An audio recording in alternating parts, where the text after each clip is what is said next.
Guardare oltre il pareggio interno col Serramanna e pensare alla prossima sfida col Taloro Gavoi è quello che deve fare la Nuorese, che domenica non è andata oltre l'1-1 contro i capitanesi al termine di una gara non all'altezza delle potenzialità dei verdi-azzurri.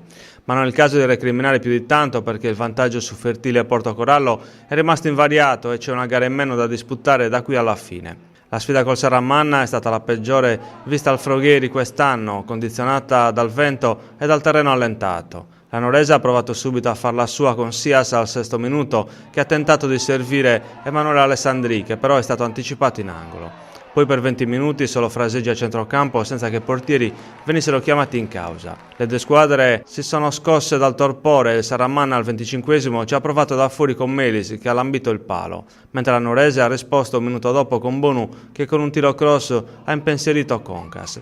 Al 28° gli ospiti hanno segnato l'1-0 con Frau, che ha finalizzato un cross di Melis.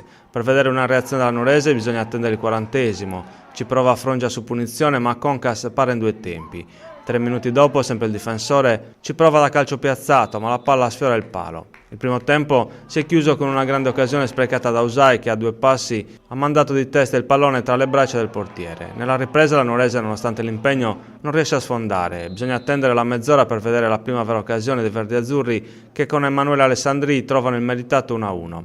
Cross dalla sinistra di Fadda e perfetto colpo di testa dell'attaccante, che infila a Concas. La Nuorese insiste, al 34° Alessandri va vicinissimo al 2-1 con un tiro da fuoriaria sul portiere in uscita, ma la palla finisce fuori di un niente. Al 37° il numero 9 scatenato sfiora il palo con un tiro da fuori. Il finale è tutto di marca nuorese, che al 47° reclama un rigore per un fallo di mano di un difensore, ma l'arbitro lascia correre, lasciando i verdi-azzurri a secco per quanto riguarda i rigori a favore.